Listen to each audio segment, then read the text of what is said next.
দিনটা ছিল মঙ্গলবার। ভিডিওর থাম্বনেলটা দেখে বুঝেই গেছো যে এটা কিসের ভিডিও। এটা আমাদের অ্যানিভার্সারির ভিডিও। অ্যানিভার্সারিটা আমার শ্বশুরবাড়িতেই হয়েছিল। সকালবেলায় ঘুম থেকে উঠে দেখি বাবা বেলুন ফুলিয়ে রেখে দিয়েছে। মা আগে থেকেই কি রান্না হবে সেই সব কিছু কেটে রেখে দিয়েছিল, কারণ আমার ঘুম থেকে উঠতে প্রতিদিনই একটু দেরিই হয়। আমি শুধু পেঁয়াজ কাটতে গিয়েই কেঁদে ভাসিয়ে দিয়েছিলাম। তারপর তো মা জলখাবারের জন্য শিম সেদ্ধ বানিয়ে রেখেছিল, তো শিম সেদ্ধ, শসা, শাকালু দিয়ে মুড়ি আমাদেরকে বেড়ে দিয়েছিল। আমি আর আমার বরমশাই জলখাবারটা ভালো করে খেয়ে নিলাম। তারপর স্নান সেরে ছাদে এসে দেখি একজন গাঁদা তুলছে, আমাকে গিফট দেবে অ্যানিভার্সারিতে। গোলাপের জায়গায় গাঁদা, ভাবা যায়? তোমরাই বলো। তাও বরমশাই দিচ্ছে বলে কথা। Thank you. দেখো অ্যানিভার্সারির দিন কি একটা দিয়েছে আমাকে। গাধাই ছিল, গাধাই দিয়েছি। Thank you.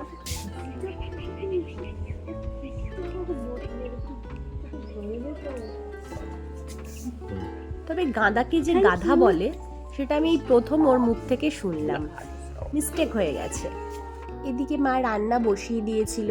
দুপুরে আমাদের মেনু ছিল ফ্রাইড রাইস আর চিকেন কষা।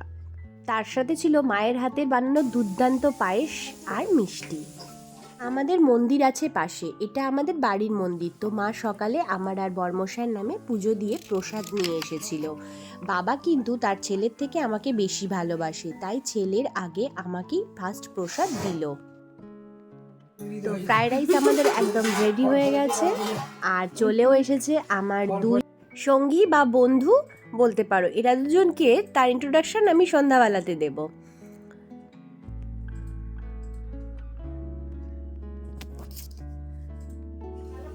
এই যে আমাদের মিঠি চলে এসে লাঞ্চ করতে, লাঞ্চ করলেও না পালালো। তো মা আমাদের জন্য লাঞ্চ বার ছিল। উফ, মাংসের কালারটা দেখে মনে হচ্ছিল মাংসটা দারুণ হবে। সত্যিই তাই, মায়ের হাতের রান্নাটা অসাধারণ ছিল। আমার তো মায়ের হাতের পায়েস ছাড়া চলে না, দারুণ টেস্টি হয়েছিল। বাবাকে বললাম তুমি আগে খেয়ে নাও, আমরা তারপর তিনজন একসাথে খাবো। স্যালাডও বানানো হয়েছিল তার সাথে। তো বাবাকে যতবারই বলি না কেন যে রান্না কেমন হয়েছে, প্রতিদিনকার মতো একই কথা যে হ্যাঁ ঠিকঠাক হয়েছে। টেস্ট হয়েছে? বাবা করছি তুমি এমন কিছু প্রেস্টিজ। বাবাকে বলছিলাম ইউটিউব ব্লগ করছি, তো ঠিকঠাক বলো। আমার যেহেতু প্রসাদ খাওয়া হয়ে গেছিল, তাই বরমশাই স্নান করে আসতেই আমি ওকে ঠাকুরের প্রসাদটা দিয়ে দিলাম। আমরা খেতে বসে পড়লাম দুজনে একসাথে। মাছ ভাজা খেতে ভালোবাসি বলে মা মাছ ভাজাও করেছিল, কিন্তু স্পেশালি সেটা আমাদের দুজনের জন্য, আমার আর বরমশাইয়ের জন্য। বাবার তখনও খাওয়া হয়নি, কারণ বাবা অনেকটা আস্তে আস্তে লাঞ্চ আর ডিনার করা পছন্দ করে।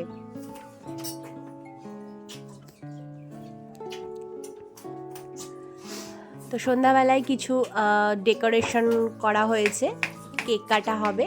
তো এবার আমরা সন্ধ্যাবেলার জন্য রেডি হব।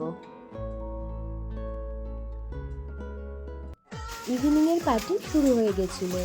আমরা সবাই মিলে খুব সুন্দরভাবে সব কিছু সাজিয়েছিলাম। কেকও চলে এসেছিল। কেকের চারপাশটা খুব সুন্দরভাবে ডেকোরেশন করা হয়েছিল।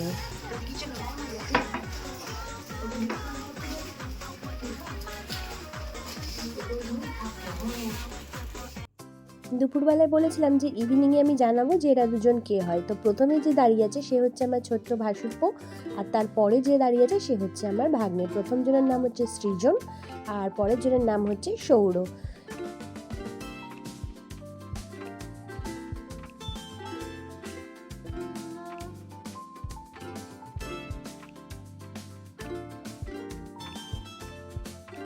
তো ওদের দুজনকে আমি হাই হ্যালো করার জন্য বলছিলাম।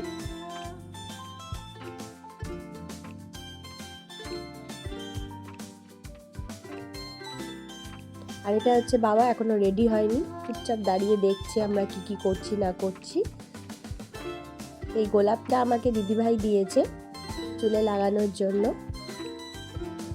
আমার সাজগোজ কমপ্লিট, বাট যার জন্য ওয়েট করছি সেও চলে এসেছে।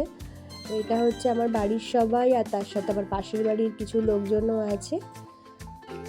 এই হচ্ছে আমার পুরো ফ্যামিলি, আমাদের অ্যানিভার্সারিতে ছিল সবাই। তো খুব মজা করেছিলাম আমরা।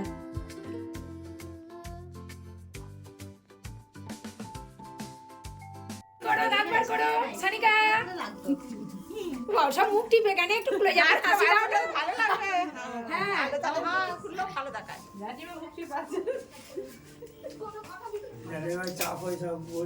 ওই যে জেঠুমনি আর আচ্ছা মল্লিকা দেবে এই হচ্ছে আমার বার্থডে কেকটা, খুব সুন্দর হয়েছিল। আমরা আগের দিন অর্ডার দিয়ে এসেছিলাম। হাঁস ফুলে সবচেয়ে বেশি মানায়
প্রায় শেষের দিকে। এবার মা সব ভাগ করেছে কেকগুলো সবাইকে দেওয়ার জন্য। কেক একটু একজন একটু খাও সুদীপা এই কুনিশটা দাও না সানিকা খাচ্ছে সুদীপা হ্যাঁ এই কুনিশটা দাও না সানিকাকে কি করবে ও ওটা দিয়ে খাবে নতুন নতুন করি আমরা কাটাবো। তোমাকে দেওয়া হবে।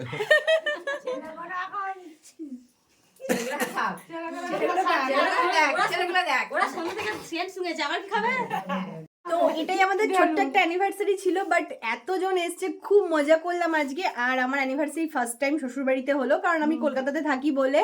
তো যদি ব্লগটা আমার ভালো লেগে থাকে তো প্লিজ চ্যানেলটা সাবস্ক্রাইব করে দেবে। তো টাটা সবাইকে, লাভ ইউ, টাটা করে দাও। এই ছবিটা তুললে না পুরোটা। সবাই খুব ভালো থেকো, নেক্সট ব্লগে আবার দেখা হবে, টাটা।